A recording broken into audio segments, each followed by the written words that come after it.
Episode के start होते ही हमें एक टाउन को दिखाया जाता है जहाँ पे कई लोगों को मैजिक करना आता है और यहाँ पे मैजिक बहुत ज़्यादा कॉमन होता है। और जिनके पास एक से ज़्यादा लाइन होती है यानी कि जिनके फेस पे एक से ज़्यादा मार्क होता है वो ज़्यादा मैजिक कर सकते हैं। और इसी टाउन में हमें एक जंगल दिखाया जाता है जहाँ पे मैश नाम का लड़का एक्सरसाइज कर रहा होता है। फिर एक घर दिखाया जाता है जहाँ पे एक बूढ़ा आदमी होता है और वो मैश का दादा होता है। और मैश बोलता है कि दादा आप मुझे हमेशा फिजिकल ट्रेनिंग क्यों करवाते हैं, जहाँ पे उसका दादा बोलता है कि तुम मैजिक नहीं कर सकते और तुम उन लोगों में से एक हो जो कि इस दुनिया में मैजिक नहीं कर सकते। फिर इसके बाद उसके दादा कहीं पे चले जाते हैं और वो मैश को कहते हैं कि शहर की तरफ मत जाना, जहाँ पे मैश उनकी बात सुनता नहीं है। और थोड़ी देर बाद मैश वहाँ से चले जाता है और उधर क्रीम पफ लेने के लिए जाता है। क्रीम पफ मैश की फेवरेट फूड है। फिर उसके बाद मैश को लोग देख लेते हैं कि उसके चेहरे पे कोई मार्क नहीं है, बिल्कुल भी मैजिक नहीं कर सकता। तभी हमें एक आदमी को दिखाया जाता है जो कि इंस्पेक्टर होता है और उससे न्यूज़ आती है कि शहर में एक बिना मार्क वाला आदमी घूम रहा है। तभी वो पुलिस वाला मैश की तरफ आता है और उसे मारने वाला होता है और उसे पकड़ने की सोच रहा होता है। तभी वहाँ पे दैश के ग्रैंडफादर आ जाते हैं और मैश को लेके निकल लेते हैं। और घर ले जाके मैश के दादा मैश को बहुत ज़्यादा डांटते हैं कि उसके परमिशन के बिना तुम बाहर क्यों गए। फिर उसके बाद मैश के दादा मैश को ट्रेनिंग करने के लिए भेज देते हैं। फिर मैश अपनी वही फिजिकल ट्रेनिंग कर रहा होता है। तभी घर की तरफ वही मैजिक पुलिस वाला आ जाता है और जो ग्रैंडफादर होते हैं मैश के उसको गला दबाना स्टार्ट कर देता है और बोलता है कि यहाँ पे कोई भी ऐसा बंदा नहीं रह सकता जो कि बिना मार का हो और तुम्हारे बेटे को मरना ही होगा। फिर हमें अचानक से फ्लैशबैक दिखाया जाता है जो कि मैश के ग्रैंडफादर का होता है, जो कि वो भी बहुत ज़्यादा कमज़ोर होते हैं। पर एक दिन जब वो सोच लेते हैं कि वो बहुत ज़्यादा कमज़ोर हैं, फिर तभी उन्हें एक बच्चा दिखता है जो कि रो रहा होता है और वो बिना मार के होता है और वही मैश होता है। यानी इससे ये पता चलता है कि मैश और उसके ग्रैंडफादर का कोई ब्लड रिलेशन नहीं है। तभी वो पुलिस वाला मैश के ग्रैंडफादर को बहुत ज़्यादा मार रहा होता है। तभी वहाँ पे मैश आ जाता है गेट तोड़ के और वो बाकी उसके साथी जो पुलिस वाले होते हैं उनके ऊपर मारना स्टार्ट कर देता है, क्योंकि वो बहुत ज़्यादा फिजिकली स्ट्रांग होता है। इसीलिए वो लिटरली घर तोड़ देना स्टार्ट कर देता है, उसके इम्पैक्ट इतना ज़्यादा तेज़ होता है। वहीं पे जो पुलिस वाला होता है वो कहता है तुम तो ये मैजिक यूज़ नहीं कर सकते, तुम मेरे को कैसे मारोगे। फिर उसके बाद वो पुलिस वाला एक बहुत बड़ा मैजिक स्पेल करता है और मैच के ऊपर मारना स्टार्ट कर देता है। पर मैच उस मैजिक को थप्पड़ मार देता है। यस, तुमने सही सुना, थप्पड़ मार देता है। और लगातार वो पुलिस वाला एक मैजिक यूज़ करने लगता है और लगातार मैच थप्पड़ मारना स्टार्ट कर देता है उसके मैजिक को और उससे कुछ भी नहीं होता। लिटरली सैतामा है भाई वो इस वर्ल्ड का। जहाँ ये सब देख कर हैरान हो जाते हैं कि इसके पास कोई मैजिक नहीं है पर फिर भी इतना ताकतवर कैसे है। जहाँ पे वो पुलिस वाला होता है वो कहता है चलो मैं हार मानता हूँ क्योंकि मुझे लगता है तुम बहुत ज़्यादा ताकतवर हो। तो ऐसा करते हैं, एक डील करते हैं। फिर उसके बाद जो पुलिस वाला होता है वो बताता है कि साल में एक कंपटीशन होता है स्कूल में जहाँ पर डिवाइन विजनरी चुने जाते हैं जो कि बहुत ज़्यादा पावरफुल होते हैं और वो गॉड द्वारा चुने जाते हैं। और उसमें तुम्हें जीतना होगा और अगर तुम जीत गए तो मैं तुम्हारे परिवार को माफ़ कर दूंगा और साथ में जो भी तुम्हें मिलेगा वो मुझे मिलेगा। जैसे कि जो भी खजाना तुम्हें मिलेगा, जैसे पैसा हो गया, बाकी सब चीज़ें होंगी वो मेरे हाथ में आएंगी। बाकी तुम पूरी सोसाइटी के लिए नॉर्मलाइज हो जाओगे क्योंकि तुम्हारे पास कोई मार्क नहीं है। जहाँ पे मैश उसकी डील को मान जाता है। और फिर उसके बाद हमें कुछ टाइम बाद का सीन दिखाया जाता है जहाँ पे मैश एक स्कूल के अंदर जा रहा होता है और उसके चेहरे पे एक फेक मार्क लगा दिया होता है उसी इंस्पेक्टर ने। और वो बोलता है अब स्टार्ट होगी मेरी जर्नी। फिर हमें मैच को दिखाया जाता है जो कि ईस्टर्न मैजिक एकेडमी में जाता है और ये बहुत ज़्यादा प्रेस्टिजियस एकेडमी होती है और ये काफ़ी ज़्यादा अच्छे मैजिक जितने भी मैजिशियन होते हैं वो बहुत ज़्यादा अच्छे प्रोड्यूस करती है। और इसी स्कूल के लिए एंट्रेंस टेस्ट होने वाला होता है जहाँ पे उसका एग्जामिनर होता है वो सभी को देख रहा होता है। तभी उसकी नज़र जाती है मैच पे जो कि डंबल मार रहा होता है।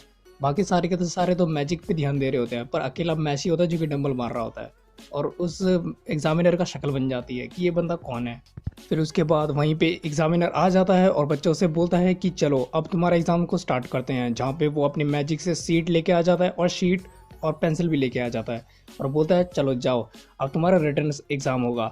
जहाँ पर वो जो क्वेश्चन पेपर होता है वो बहुत ज़्यादा हार्ड होता है, इसीलिए नहीं क्योंकि वो उसमें क्वेश्चन हार्ड है, इसीलिए क्योंकि वो जो क्वेश्चंस होते हैं वो आसपास घूम रहे होते हैं, मतलब वो डिसलोकेटेड होते हैं और उन्हें अरेंज करके फिर जाके उनके आंसर लिखना होता है, जहाँ पे सारे बच्चों की फटने लग जाती है। और मैश बोलता है कि मुझे ये बिल्कुल समझ नहीं आ रहा कि मैं इसे कैसे करूँ, जहाँ पे वो अपनी पेंसिल तोड़ देता है और क्वेश्चन पेपर से बोलता है कि क्या तुम घूमना बंद करोगे, जहाँ पे वो क्वेश्चन पेपर डर जाता है और लिटरली वो क्वेश्चन सीधे हो जाते हैं। जहाँ पे मैश होता है वो एग्ज़ाम को पास कर लेता है और जो एग्जामिनर होता है वो काफ़ी ज़्यादा गुस्से में आ जाता है कि इस बंदे ने एग्ज़ाम कैसे पास कर लिया, जबकि ये तो कोई मैजिक भी नहीं कर रहा था।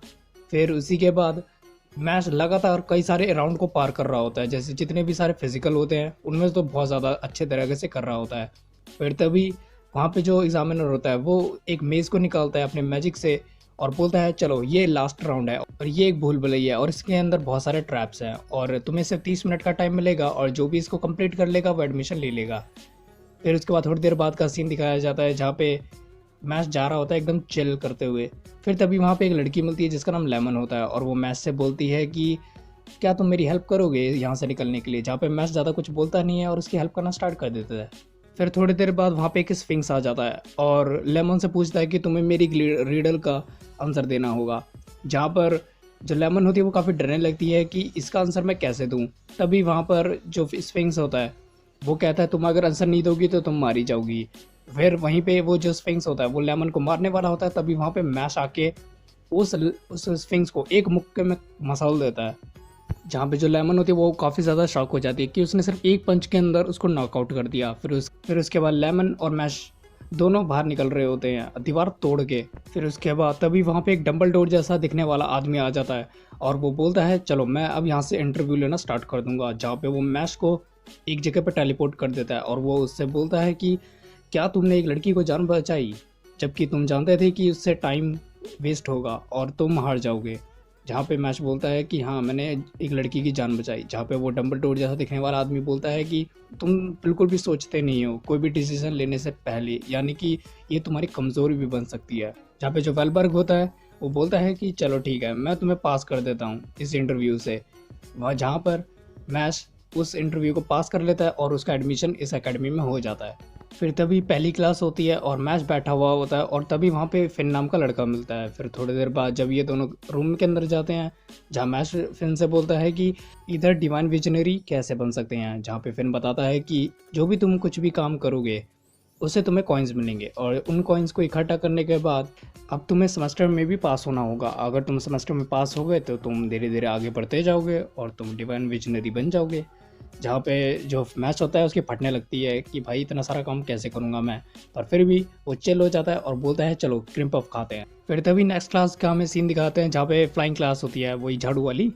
फिर उसके बाद वहाँ पे एक लड़का आता है मैच से बोलता है कि तुम मुझे ऐसे कुछ ज़्यादा फालतू लड़के लगते हो, चलो कोई बात नहीं हम दोनों रेस लगाते हैं।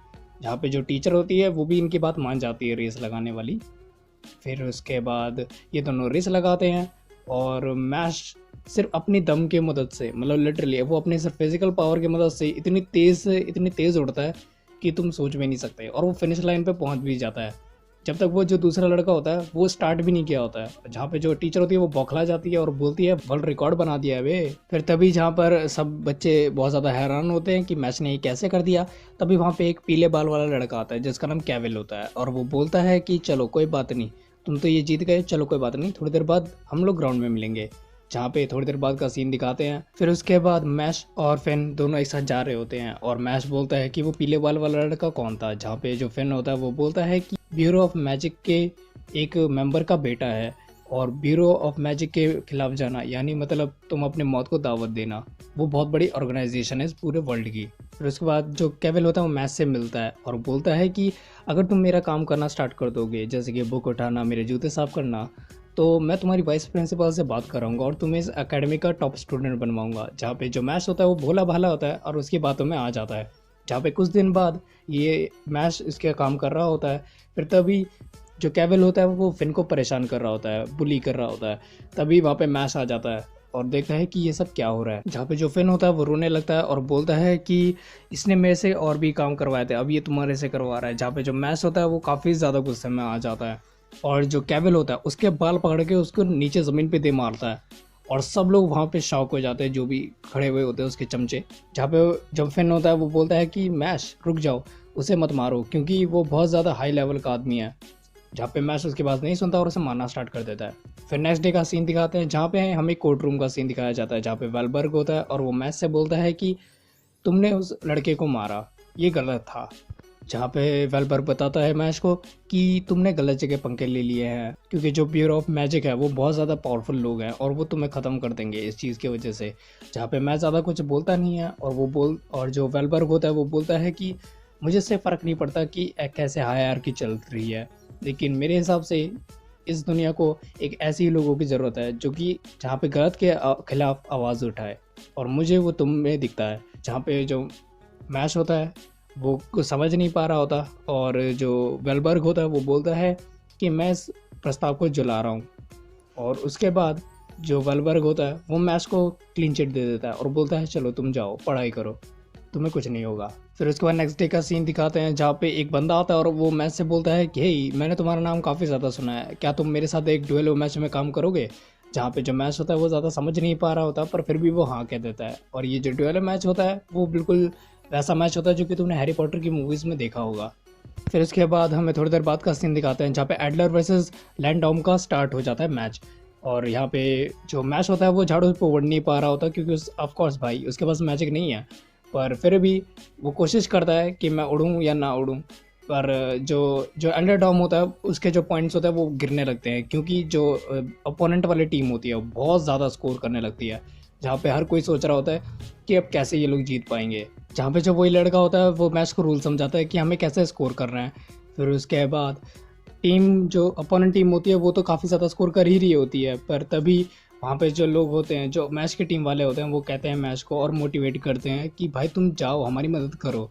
फिर उसके बाद जो मैच होता है वो झाड़ू लेता है और झाड़ू को उछालता है और उस पर उड़ने लगता है, जहाँ पे हर कोई शॉक हो जाता है कि ये उड़ के ऐसा रहा है, पर असल में मैच उड़ नहीं रहा होता बल्कि वो अपने पैरों को बहुत तेज हिला रहा होता है जिससे वो उड़ रहा होता है। इस सीन को देख के सच बताऊं मैं बहुत तेज हंसा था। उसके बाद मैच बॉल लेता है और उसके बाद उसे थ्रो करता है नेट की तरफ, जहाँ पे जो बॉल होती है वो नेट की तरफ घूम के वापस मैच की तरफ आ जाती है, और मैच ये लगातार कई बार करता है। लिटरली वो 999 स्कोर करता है जो कि वर्ल्ड रिकॉर्ड बना देता है, और जो बाकी जो अपोनेंट टीम होती है वो समझ में नहीं पाता कि ये कैसे कर दिया, जो कि सिर्फ उसने 1 मिनट के अंदर किया होता है। फिर उसके बाद जो एडलरडॉम होता है वो इस मैच को जीत जाती है और इन्हें सिल्वर कॉइन मिलता है, जहाँ पे जो वो बंदा होता है जिसने मैच को इनवाइट किया होता है वो बहुत ज़्यादा खुश होता है कि उसने इस टीम को जिता दिया। फिर सीन शिफ्ट होता है और हमें एक लांस नाम का लड़का दिखाया जाता है जिसके नीले बाल होते हैं, और वो मैच को चैलेंज करता है कि चलो एक गेम खेलते हैं, तुमने बहुत ज़्यादा अच्छी तरह से खेला था और मैं तुमसे इम्प्रेस भी हूँ, चलो देखते हैं कि तुम्हारे अंदर कितनी ताकत है। वहीं पे जो लेंस होता है वो बाकी जो लेमन होती है और बाकी एक और लड़का होता है और फिर इन तीनों को अपनी एक बोतल में कैद कर लेता है, और क्योंकि इधर हम एकेडमी में लड़ नहीं सकते हमें फाइन लग जाएगा तो चलो ग्राउंड में मिलेंगे, जहाँ पे मैच उनका चैलेंज एक्सेप्ट कर लेता है। फिर उसके बाद ये दोनों टेलीपोर्ट हो जाते हैं ग्राउंड की तरफ और मैच देखता है कि इस बंदे के फेस पे 2 मार्क, यानी इसे पता चलता है कि ये बंदा ताकतवर है। फिर उसके बाद ये दोनों लड़ना स्टार्ट कर देते हैं और जो लेंस होता है वो अपना ग्रेविटी मैजिक को यूज़ करता है और आसपास के जितने भी एरिया होता है वो पूरा उड़ा देता है, और सिर्फ वही दोनों बचे हुए होते हैं।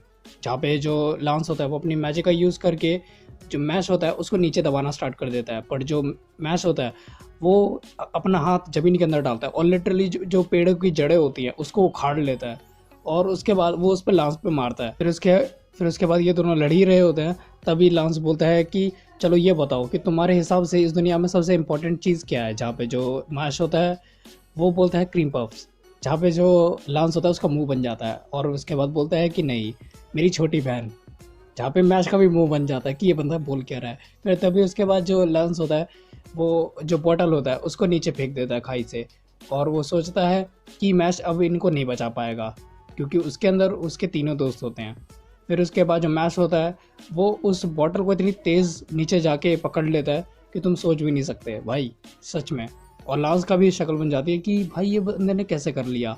फिर उसके बाद मैच बोलता है कि मुझे पता है कि ये नकली बोतल थी, जहाँ पे जो लांस होता है वो बोलता है कि हाँ मेरे पास रियल बोतल है। फिर हमें एक फ्लैशबैक दिखाया जाता है जहाँ पे जो लांस होता है वो अपनी छोटी बहन को बहुत ज़्यादा प्यार करता है क्योंकि जो उसकी छोटी बहन होती है वो उसकी हमेशा मदद करती है।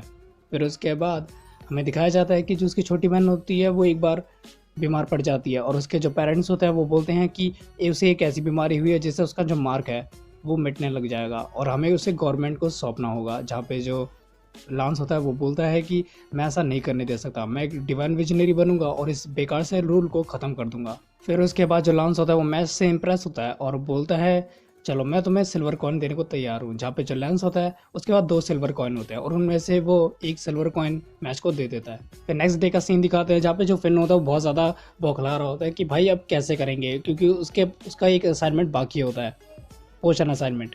जहाँ पे जो मैच होता है वो तो ज़्यादा कुछ कर ही नहीं रहा होता है। फिर तभी वहाँ पे गेट खुलता है और वहाँ पे लांस आता है और वो बोलता है कि तुम पूरे एकेडमी का नाम डुबा दोगे, चलो मैं तुम्हारी मदद कर देता हूँ। जहाँ पे जो लांस होता है वो एक मूली लेता है, मतलब जिंदा सी मूली, पता नहीं क्या है वो, पर उसके बाद वो उसे काट के एक पोशन बना देता है जहाँ पे हर कोई हैरान हो जाता है कि ये कैसे बन गया। फिर तभी उसके बाद मैच यही सेम चीज़ को ट्राई करता है और वो दोबारा मूली को काटता है, वही सब इंग्रेडिएंट्स डालता है एकदम एज इट इज लांस जैसा, पर तब भी वो क्रीम पफ बना देता है। और जो लांस होता है और फिन होता है वो शॉक हो जाते हैं कि इसने सेम इंग्रेडिएंट का यूज़ करके क्रीम पफ को कैसे बना दिया। जहाँ पे जो लांस होता है वो दोबारा सेम प्रोसेस करके दिखाता है पर उससे भी क्रीम पफ बन जाता है। फिर उसके बाद हमें दिखाया जाता है एक डॉट नाम के लड़के को जिसके लाल बाल होते हैं और वो बहुत ज़्यादा खतरनाक होता है, मतलब खतरनाक तो नहीं होता पर हाँ होता है थोड़ा बहुत। तो फिर उसके बाद हमें एक और सीन दिखाया जाता है जहाँ पे हमें एबल नाम का लड़का दिखाया जाता है जो कि अपने जो चमचे होते हैं उनसे बोलता है कि जितने भी जो बाकी जो 2 एल्डर डॉम हैं और का डॉम है उनसे सिल्वर कॉइन छीनो और गोल्ड कॉइन बना के हमें ऊपर आना होगा। जहाँ पे हमें पता चलता है कि इनका गुंडा राज चल रहा है एकदम भयंकर तरीके से, पूरे स्कूल में दबदबा है इनका और ये लिटरली छीनते हैं, मतलब कमाई किसी और की होती है पर ये लोग बाकी जो सिल्वर कॉइन्स और गोल्ड कॉइन्स होते हैं इनको छीनते हैं और अपने स्टेटस को ऊपर करते हैं। फिर सीन शिफ्ट होता है और हमें एक असाइनमेंट दिखाया जाता है जो कि इन्हें करना होता है एक जंगल में जाके, जहाँ पर जो डॉट होता है वो उनके टीम में आ जाता है, जहाँ पे लेमन होती है, फिन होता है, लांस होता है और मैशल होता है। जहाँ पे जो डॉट होता है वो मैच को देखते ही बोलता है कि मुझे सुंदर लड़के पसंद नहीं है और वैसे भी मैंने तुम्हें काफ़ी सारा नाम सुना है तुम्हारी इस पूरे एकेडमी में। जहाँ पे जो मैच होता है वो ज़्यादा कुछ बोलता नहीं है और जो डॉट होता है वो काफ़ी फ्रस्ट्रेट हो रहा होता है कि इन सुंदर लड़कों को हमेशा ऐसी लड़कियाँ कैसे मिल जाती हैं, क्योंकि डॉट हमारी तरह सिंगल होता है।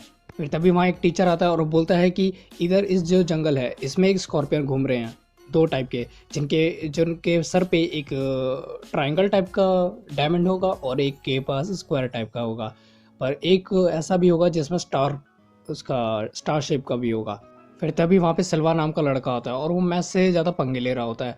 फिर उसके बाद जो लांस होता है वो मैच से बोलता है कि ज़्यादा तुम इसके बारे में, मतलब ज़्यादा तुम इससे पंगे मत लेना क्योंकि ये बहुत सरबराह आदमी है। खैर हम लोग चलते हैं और स्कॉर्पियंस को मारते हैं। फिर उसके बाद मैच होता है वो खो जाता है चलते चलते और वो उसे डॉट से टकरा जाता है, जहाँ पे जो डॉट होता है वो इनके बीच भिड़ंत होना स्टार्ट हो जाती है, डॉट और मैच के बीच। तभी जो डॉट होता है वो एक लड़की की आवाज़ सुनता है कि वो एक लड़की हेल्प में है, मतलब हेल्प मांग रही है। जहाँ पे जो डॉट होता है वो उसकी हेल्प करता है और जो लड़की होता है उसका नाम लॉरेन होता है। फिर उसके बाद जो डॉट होता है वो उस लड़की की खूबसूरती देख के पिघलना स्टार्ट हो जाता है। जहाँ पे जो लॉरेन होती है हमें पता चलता है कि उसका मैजिक ही है लोगों को, लड़कों को फंसाना। जहाँ पे जो लॉरेन होते हैं वो अपना काम कर देती है और डॉट से अपना काम निकलवाना स्टार्ट कर देती है। फिर उसके बाद तभी वहाँ पे सिल्वा आ जाता है और बोलता है कि लॉरेन वाह तुमने बहुत अच्छा काम किया। जहाँ पे जो डॉट होता है वो काफ़ी ज़्यादा डरने लगता है कि ये कैसे हो गया, यानी हमें पता चलता है कि जो लॉरेन है वो सिल्वा के साथ मिली हुई है और जो डॉट है उसका सर गर्म होने लगता है कि ये कैसे हो गया, उस लड़की ने धोखा दे दिया उसे। फिर उसके बाद जो सिल्वा होता है वो डॉट को चैलेंज करता है कि अगर तुमने मेरे 10 बार को सह लिया तो मैं तुम्हारा काम करूँगा और तुम्हें सिल्वर कॉइन दे दूँगा। जहाँ पे जो डॉट होता है वो उसकी जो बात होती है वो मानने को तैयार हो जाता है कि चलो ठीक है, पहले तुम 10 बार करोगे मेरे ऊपर, फिर उसके बाद 10 बार मैं तुम्हारे ऊपर करूँगा। और जो मैच होता है वो तो बस बैठा हुआ वहाँ पे क्रीम पफ खा रहा होता है, उसे कोई मतलब ही नहीं है भाई। पर जो सिल्वा होता है वो बोलता है चलो थोड़ा सा चेंज करते हैं, 5 हिट तुम लोगे और 5 हिट वो जो तुम्हारा जो मशरूम जैसा दिखने वाले शक्ल वाला जो लड़का है वो लेगा, यानी कि वो मैच की बात कर रहा है। जहाँ पे जो डॉट होता है वो बोलता है कि उसका इस लड़ाई से कोई लेना देना नहीं है, ये सिर्फ हम दोनों की लड़ाई है। जहाँ पे जो सिल्वा बोलता है वो कहता है मुझे इससे फ़र्क नहीं पड़ता, डील है तो डील है। जहाँ पे जो डॉट होता है वो तैयार हो जाता है। फिर उसके बाद जो सिल्वा होता है वो लगातार उस पर 5 अटैक कर रहा होता है, जहाँ पे जो डॉट होता है वो बहुत ज़्यादा दर्द में करा रहा होता है। फिर उसके बाद और जो डॉट है वो मैच के भी अटैक ले रहा होता है अपने ऊपर, जहाँ पे जो डॉट है वो लिटरली मतलब ख़त्म हो जाता है, वो इतना ज़्यादा पावरफुल होता है सिल्वा। फिर जो सिल्वा होता है वो बोल रहा होता है कि ये तो मेरे बिल्कुल भी अटैक को झेल नहीं पाया, बेकार लड़का। जहाँ पे जो मैच होता है वो बोलता है अब मुँह अपना बंद रखो और बोलता है चलो अब मेरी बारी आ गई 10 हिट्स तुम्हें देने की। जहाँ पे जो डॉट होता है वो तो बेहोश हो ही जाता है क्योंकि उसके पास ताकत बची नहीं होती है। और जो मैश होता है वो स्टार्ट कर देता है उससे लड़ना। फिर उसके बाद जो मैश होता है वो सिल्वा को एक मुक्का देता है और इतना गंदी तरीके से देता है कि सिल्वा का मतलब खून वो निकलना स्टार्ट हो जाता है और वो सिल्वा बोलता है कि ये कैसे हो गया। और जो लॉरेन होती है उसकी फटना स्टार्ट हो जाती है कि ये लड़का क्या है।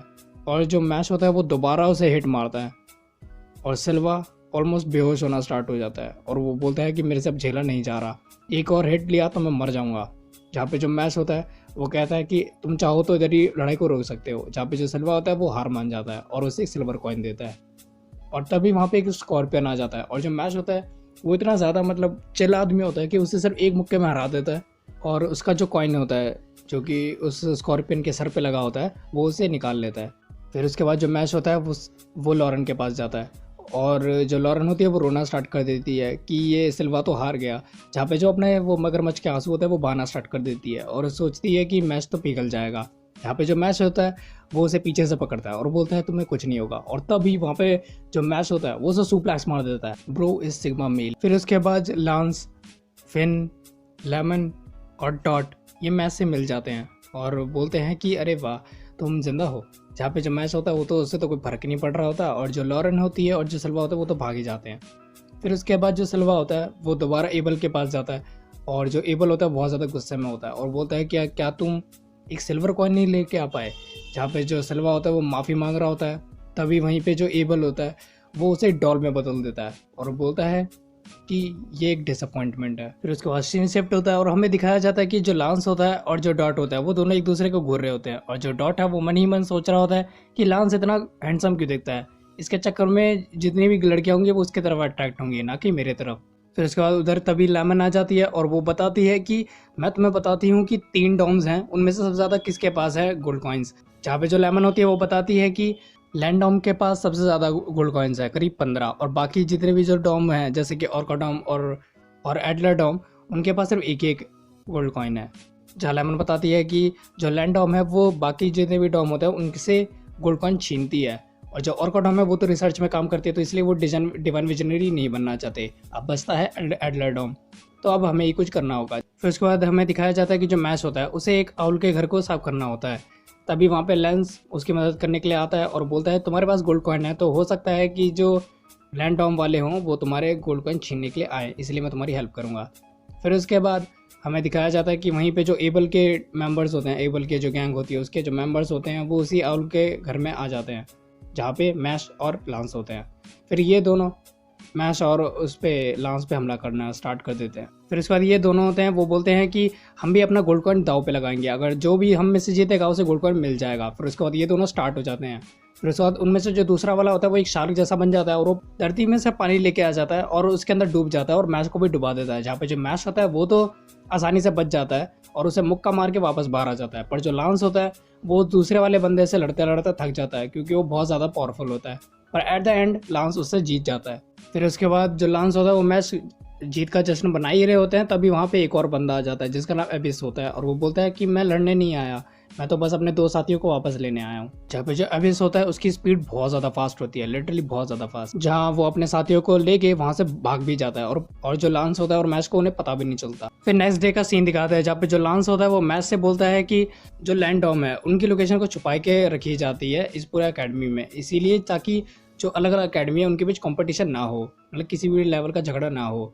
पर हमें एबल की गैंग को तो ढूंढना होगा तो इसलिए हमें उन्हें सर्च करना होगा कि उनकी लोकेशन कहाँ पर है। तभी वहाँ पर डॉट और फिन भी आ जाते हैं और वो बोलते हैं कि हमें भी गोल्ड कॉइन चाहिए। फिर उसके बाद जो लांस होता है उसका तो मुंह बन ही जाता है डॉट को देख के, पर वो ये सब तैयार हो जाते हैं। फिर ये चारों निकल जाते हैं लैंड डॉम की लोकेशन को ढूंढने के लिए। फिर ये चारों ऐसी पूरे अकेडमी में रात भर भटक रहे होते हैं। फिर तभी हम देखते हैं कि उधर लेमन जा रही होती है जो कि एक पपेट बन चुकी होती है, जहाँ पे जो लांस होता है वो समझ जाता है कि ये एबल की पावर का नतीजा है, यानी कि उसने लेमन को किडनैप कर लिया और उसे एक पपेट में बदल दिया है। जहाँ पे ये चारों उसी का पीछा करते हैं और हम देखते हैं कि एक दरवाज़ा है जो कि नीचे की तरफ बना हुआ है और जो मैच होता है वो अपनी पावर का यूज़ करके उस गेट को तोड़ देता है। फिर उसके बाद जैसे ही वो लोग गेट खोलते हैं तो वो एक जगह पर आ जाते हैं जो कि करीना जैसा दिख रहा होता है। फिर उसके बाद तभी एबल की जो गैंग होती है उसका एक मेंबर दिखता है और वो बोलता है कि मैं यहाँ पे एक शर्त लगाने आया हूँ, यहाँ पे मैं एक गोल्ड कॉइन दूंगा तुम्हें और अगर तुम जीते तो तुम्हें मिलेगा और जो तुम्हारे पास है वो मेरे पास जाएगा। सिंपल चीज़ है। फिर जो डॉट है वो इसकी डील को मान जाता है और डॉट और इनके बीच एक घमासान युद्ध होना स्टार्ट हो जाता है।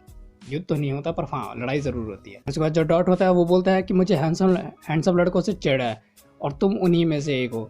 फिर उसके बाद जो डॉट होता है वो एक मैजिक लेके आ जाता है जिसमें जो आसपास की जो जगह होती है वहाँ पे एक क्रॉस जैसा बनने लग जाता है। और जो डॉट होता है वो चाहता है कि जो वो दूसरा मेंबर है, जो दूसरा लड़का है, वो उसके ऊपर पैर रखे। पर जो दूसरा लड़का है वो समझदार होता है और वो बोलता है कि मैं तो ऐसे पैर रखूँगा नहीं। फिर इनके बीच लड़ाई होना स्टार्ट हो जाती है। और उसके बाद जो डॉट होता है वो तो बोलता है कि मैं तो चाहता ही नहीं हूँ कि तुम पैर रखो क्योंकि ये तो एक टाइम बॉम्ब है। और तभी जहाँ पे जो डॉट होता है वो उस जो पूरे मार्क होता है उसको एक्सप्लोड कर देता है, जहाँ पे जो दूसरा लड़का होता है वो तुरंत हार जाता है। मतलब सबसे जल्दी हारने वाला बंदा यही होता है। फिर उसके बाद जो डॉट होता है वो बोल रहा होता है चलो मैंने तो तुम्हें हरा दिया, पर जो दूसरा लड़का होता है वो फ्लैक्स मार रहा होता है। फिर तभी वहाँ पे जो मिट्टी होती है वो ढसना स्टार्ट हो जाती है और ये जो तीनों होते हैं वो अलग अलग डायरेक्शन में जाके फैल जाते हैं, मतलब अलग अलग जगह पे गिरते हैं। जो लांस होता है वो एक चश्मे वाले लड़के के पास जाके गिरता है और जो मैश होता है वो तो एक अलग सी एक पूरी पता नहीं क्या हवेली जैसी जगह पे घूम रहा होता है अकेला अंधेरे में। और तभी वहाँ पे उसे अबायस टकरा देता है जिसे हमने पहले भी देखा है। फिर उसके बाद जो डॉट होता है और जो फिन होता है उनको एक लव नाम की लड़की मिलती है और उसके साथ एक और लड़का होता है जो कि उसका भाई होता है और ये दोनों डॉट और फिन पे अटैक कर देते हैं। फिर उसके बाद जो अबायस होता है वो मैश से बोलता है कि मुझे पता है कि तुम मैजिक यूज़ नहीं कर सकते, जहाँ पे जो मैश होता है उसकी फटने लग जाती है कि इसे कैसे पता है। और उसके बाद जो अबायस होता है वो बोलता है कि मैं भी तुम्हारे जैसा ही हूँ, पर मेरे पास एक ट्रिक है जिससे मैं लोगों के मैजिक होता है उसको मैं अबेंडन कर सकता हूँ। लिटरली अगर मैं उन्हें देखूँ तो उनका मैजिक काम ही नहीं करेगा क्योंकि मेरे पास है डेविल आए।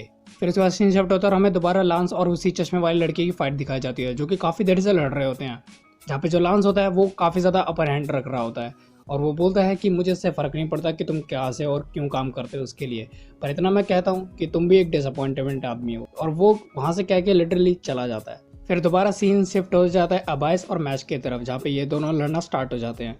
और जैसा कि हमें पता है कि अबायस के पास बहुत ज़्यादा स्पीड है जिसकी वजह से वो मैच के ऊपर कट लगाना स्टार्ट कर देता है, पर जो मैच होता है वो अपनी पावर का पूरा यूज़ करने की कोशिश करता है और जो अबायस होता है वो एक गोला सा बना देता है आसपास, जिससे जो मैच की स्पीड होती है वो बहुत ज़्यादा कम हो जाती है और वहीं पे जो अबायस होता है उसकी स्पीड बहुत ज़्यादा तेज़ रहती है जिससे वो मैच को घायल करना स्टार्ट कर देता है। पर तभी जो मैच होता है वो अपनी पावर को यूज़ करने लगता है। पावर तो नहीं होती पर हाँ फिजिकल स्ट्रेंथ की मदद से वो जो आसपास की जो धरती होती है उसके ऊपर कंपन पैदा करने लगता है और जो नीचे की जो धरती होती है वो टूटना स्टार्ट कर देती है। फिर उसके बाद जो मैच होता है वो लगातार अबायस को मारना स्टार्ट कर देता है और जो अबायस होता है वो भी ठिल जाता है और नीचे फैल जाता है। फिर इसके बाद जो अबायस होता है वो कहता है कि मेरी ज़िंदगी इतनी अच्छी गई नहीं है, पर मुझे तुम्हें देख के उम्मीद आती है कि मैं बिना मार के भी रह सकता हूँ। जहाँ पे जो मैच होता है वो ज़्यादा कुछ कहता नहीं है और उसे क्रीम पफ के लिए इनवाइट करता है कि मेरे साथ क्रीम पफ खाओगे। जहाँ पे जो अबायस होता है वो स्माइल करता है। मैच होता है वो उससे गोल्ड कॉइन लेके चला जाता है। फिर उसके बाद सीन शिफ्ट होता है और हमें दिखाया जाता है जो एक लड़की होती है और एक लड़का होता है जिसका नाम माइलो और लव होता है। तो माइलो तो वहाँ से चला जाता है, पर जो लव होती है वो डॉट से फालतू बातें कर रही होती है कि क्या मैं सुंदर हूँ। जहाँ पे जो डॉट होता है वो तो उसका तो नाक से खून आना लग जाता है, पर जो डॉट होता है वो थोड़ा बहुत शक्ति दिखाने की कोशिश करता है और इनके बीच लड़ाई होना स्टार्ट हो जाती है। फिर उसके बाद जो लव होती है वो डॉट के ऊपर हमला करना स्टार्ट कर देती है, जहाँ पे जो डॉट होता है उसके ऊपर उसे बहुत ज़्यादा दर्द हो रहा होता है उसके ट्रैप में फंस के। फिर उसके बाद तभी डॉट अपनी पूरी पावर का यूज़ करता है और उसके जो माथे पे एक क्रॉस बन के आ जाता है और जो लव होती है वो काफ़ी घबराने लगती है क्योंकि जो क्रॉस होता है वो कुछ ही चुनिंदा लोगों के पास होता है। इससे ये होता है कि जो यूज़र होता है जिसके पास ये मार्क होता है बहुत ज़्यादा पावरफुल और बहुत ज़्यादा एनर्जी बढ़ा लेता है अपनी फाइट के दौरान। जहाँ पे जो डॉट होता है वो लव को एक तरह से हरा देता है क्योंकि उसके पास बहुत ज़्यादा पावर आ जाती है। फिर तभी वहाँ पे माइलो आ जाता है और वो लव पे बोलता है कि क्या तुम इस लाल वाले बंदे पे हरा भी नहीं पाई। जहाँ पे ये दोनों लड़ना स्टार्ट कर देते हैं, पर क्योंकि डॉट के पास इतनी एनर्जी होती नहीं है तभी वहाँ पे एक लड़का आता है जो कि फिन की तरह दिख रहा होता है, मतलब उसके बाल काफ़ी फिन की तरह होते हैं और वो माइलो पे आके अचानक से हमला कर देता है और वो बंदा इतना ज़्यादा ताकतवर होता है कि माइलो की फटने लग जाती है। जहाँ पे उस लड़के का नाम होता है रैन और वो होता है एक डिवाइन विजनरी, जहाँ पे तभी उसकी माइलो की फट रही होती है और जो रेन होता है वो तो ऑलमोस्ट माइलो को ख़त्म कर देता है और फिन और डॉट ये सब शॉक में होते हैं। फिर उसके बाद जो फिन होता है वो उसे भाई कह के बोलता है, यानी ये कंफर्म हो जाता है कि हाँ रैन और फिन ये दोनों भाई हैं और ये दोनों वहाँ से निकल जाते हैं क्योंकि रैन उसे बोलता है तुम दोनों वहाँ से जाओ। फिर उसके बाद रैन होता है वो जा रहा होता है और वो वहाँ से मैच को देखता है जो कि क्रीम पफ खाते हुए आ रहा होता है काफ़ी एकदम चिल मूड में। जहाँ पे जो रैन होता है वो अपनी पावर का यूज़ करके उसकी जो मैच की जो पावर होती है उसको एग्जामिन करने की कोशिश करता है, क्योंकि मैच के पास तो कोई मैजिक होता नहीं है, तो इसीलिए जो उसकी पावर होती है वो उसकी जो पावर होती है वो कैलकुलेट नहीं हो पाती। जहाँ पे जो रैन होता है वो समझ जाता है कि ये वही बंदा है जिसे वेलबर्ग ने बोला था कि इसका इस बच्चे का ख्याल रखना है, ये काफ़ी ज़्यादा प्योर दिल वाला है, मतलब भोला है पर ताकतवर भी है। जहाँ पे जो रैन होता है वो उससे थोड़ी देर बातें करता है, और जो रैन होता है वो मैच को अप्रिशिएट करते हुए वहाँ से चला जाता है, क्योंकि उसने एक बार फिन की भी जान बचाई थी। तो उसके बाद जो मैच होता है वो एबल के गेट को तोड़ देता है और चले जाता है, और एबल उसे देख के इम्प्रेस होता है कि ये तो वही लड़का लग रहा है जिसने मेरे बंदों को पेला था। फिर उसके बाद जो एबल होता है वो अपनी गाथा सुना रहा होता है कि मुझे कमज़ोर लड़के पसंद नहीं है, ब्ला ब्ला ब्ला। और जो मैच होता है उसे भी ज़्यादा कुछ समझ आ नहीं रहा होता है, और ये दोनों बस लड़ना स्टार्ट कर देते हैं। तो उसके बाद जो एबल होता है वो अपनी डॉल्स का यूज़ करता है, अपने पपेट का, और जो मैच होता है वो तो उन्हें मसल के रख देता है। और उधर ही वहाँ पे बगल में खड़ी हुई लव उस सबको देख रही होती है कि मैच उनसे कैसे लड़ेगा। तो इसका जो एबल होता है वो एक और बहुत ज़्यादा ग्रैंड लेवल का एक और पपेट बनाता है, जो कि उसके पास एक डॉल होती है उसमें से बनता है। और जो मैच होता है वो उस मैजिक को भी तोड़ देता है, और जो एबल होती है इसके फटना स्टार्ट हो जाती है कि भाई ये बंदा कौन सी चक्की का आटा खाता है। फिर उसके बाद मैच और इनके बीच हैंड कॉम्बैट भी स्टार्ट होने लगता है, और ये दोनों लड़ने लगते हैं। पर जो मैच होता है वो उसके पास अपर हैंड होता है, वो एबल को पीटना स्टार्ट कर देता है। तो उसके बाद जो मैच होता है वो बोलता है कि मैं ज़्यादा लड़ना नहीं चाहता क्योंकि मेरे को ये सिखाया नहीं गया है। पर जो एबल होता है वो काफ़ी इंप्रेस हो जाता है मैच की अच्छाइयों को देख के, और जो एबल होता है वो जितने पुतले होते हैं, मतलब जैसे कि लेमन हो गया, फिन हो गया, इन सब के जो पुतले होते हैं इन सबको वो वापस इंसान में बदल देता है। फिर उसके बाद उधर डॉट भी आ जाता है, और ये दोनों ऐसी मस्ती मजाक कर रहे होते हैं, और एबल इन्हें देख के काफ़ी ज़्यादा क्रिंज फील करता है कि ये बंदे कैसे बंदे हैं भाई, इतनी सीरियस जगह पर भी ये लोग मस्ती मजाक कर रहे हैं। फिर उसके बाद सीन शिफ्ट होता है और हमें रैन को दिखाया जाता है, जो कि उसे लांस मिलता है, और जो रैन होता है वो लांस को देख के उस पर हमला कर देता है, क्योंकि वो सोचता है कि ये कोई और बंदा है। और जो लांस होता है वो अपना वेश बदल देता है, और वो बोलता है कि मैं स्टूडेंट के बेस में रह रहा था इतने टाइम से, पर तुमने मुझे पहचान लिया। यहाँ पे जो रैन होता है वो बोलता है कि हाँ, हो सकता है तुम इनोसेंट ज़ीरो के मेंबर हो। फिर उसके बाद जो वही लड़का होता है जिसका नाम हमें बताया नहीं होता, वो कहता है कि मैं यहाँ से जा रहा हूँ, मुझे एबल को मारना है। और जो रैन होता है वो काफ़ी ज़्यादा कंफ्यूज होता है कि ये बंदा है कौन। फिर उसके बाद सीन शिफ्ट होता है और हमें दिखाया जाता है कि इनोसेंट ज़ीरो का मेंबर वो टेलीपोर्ट हो जाता है एबल के उसी एरिया में जहाँ पे एबल होता है, और वो फिन, डॉट और लेमन को दूर फेंक देता है। और जो मैच होता है वो तो क्योंकि बाथरूम गया हुआ था तो उसे पता नहीं चलता कि इधर कौन कौन आया है। जो इनोसेंट ज़ीरो का मेंबर होता है वो एबल से लड़ना स्टार्ट कर देता है, और एबल भी समझ जाता है कि ये मेरे पीछे क्यों पड़ा है। फिर उसके बाद तभी वहाँ पे मैच आ जाता है और बोलता है कि मैं तो यहाँ पे क्रीम पफ लेने गया था, पर ये पीले वाला लड़का कौन आ गया। जहाँ पे जो इनोसेंट ज़ीरो का मेंबर होता है वो एबल पे हमला करने वाला होता है, पर तभी वहाँ पे एबेस बीच में आ जाता है, और जो उसका अटैक होता है वो अपने अंदर ले लेता है। और जहाँ पे जो एबेस होता है वो काफ़ी ज़्यादा खुश होता है, और वो बोलता है कि मैच ने काफ़ी ज़्यादा मेरी मदद की है, बिना मार्क वाले लड़के भी इस दुनिया में रह सकते हैं। इनके बीच ऐसी बातें चल रही होती हैं, और एबल भी काफ़ी ज़्यादा सैड होता है। फिर उसके बाद जो मैच होता है वो काफ़ी ज़्यादा गुस्से में आ जाता है, क्योंकि वो एबेस को अपना दोस्त मान चुका था। फिर उसके बाद वो इनोसेंट ज़ीरो के मेंबर पे हमला कर देता है। फिर उसके बाद इनोसेंट ज़ीरो का मेंबर और मैच एक दूसरे से लड़ रहे होते हैं, जहाँ पे जो इनोसेंट ज़ीरो होता है वो काफ़ी ज़्यादा भारी पड़ रहा होता है मैच के ऊपर, और मैच को भी लग रहा होता है कि भाई ये कोई खतरनाक बंदा आया है उससे लड़ने के लिए। एबल होता है वो सोच रहा होता है, अपनी पास्ट को याद कर रहा होता है कि उसे कैसे कैसे बुली किया गया है और बाकी सब चीज़ें, और उसके बाद वो एबल मैच की हेल्प करने के लिए तैयार हो जाता है, और वो अपना अटैक यूज़ करता है वही बड़ा डॉल वाला, और उसे मैच यूज़ करता है। पर जो मैच होता है वो उसके ऊपर मुक्का जड़ देता है, और जो इनोसेंट ज़ीरो मेंबर होता है वो बोल रहा होता है कि मेरे हाथ पे एक मार्क अनलॉक हो गया है, मुझे लगता है जिसे मैं ढूंढ रहा था वो मिल गया। और वहीं पे जो इनोसेंट ज़ीरो का मेंबर होता है वहाँ से गायब हो जाता है। वैसे जो एबेस होता है वो काफ़ी ज़्यादा घायल होता है, पर जो एबल होता है वो बोलता है कि मैच को बोलता है कि तुम्हें फिक्र करने की ज़रूरत नहीं है, ये अब मेरे साथ रहेगा और ये अब ठीक हो जाएगा। यहाँ पे जो मैच होता है वो उसकी बात मान जाता है, और एबेस और एबल ये दोनों चले जाते हैं। फिर उसके बाद जो उसके दोस्त होते हैं उन्हें पता चल जाता है कि मैच मैजिक को यूज़ नहीं कर सकता, और जो मैच होता है वो काफ़ी ज़्यादा छुपाने की कोशिश करता है कि नहीं मैं मैजिक यूज़ कर सकता हूँ, पर उन्हें पता चल जाता है। तभी वहाँ पे एक बेहोश स्टूडेंट होता है, वो उठता है और वो सुन लेता है इसकी बातों को कि हमारी एकेडमी में एक बिना मैजिक वाला स्टूडेंट है, अब मैं ये सबको बता दूंगा। जहाँ पे जो मैच होता है वो बिल्कुल समझ नहीं पाता कि अब मैं उसका क्या करूँ। और इसी के साथ ये रिकैप ख़त्म हो जाता है। आपको अगर अच्छा लगा तो लाइक करना, और चैनल को भी सब्सक्राइब कर देना। और अगर आप चाहते हो कि मैं इसकी मांगा को भी एक्सप्लेन करूं जो कि सेकंड सीजन से स्टार्ट होगा, तो उसके लिए भी मेरे को बताना ज़रूर और लाइक तो कर ही देना। तो हम मिलते हैं नेक्स्ट वीडियो में, तब तक के लिए बाय बाय।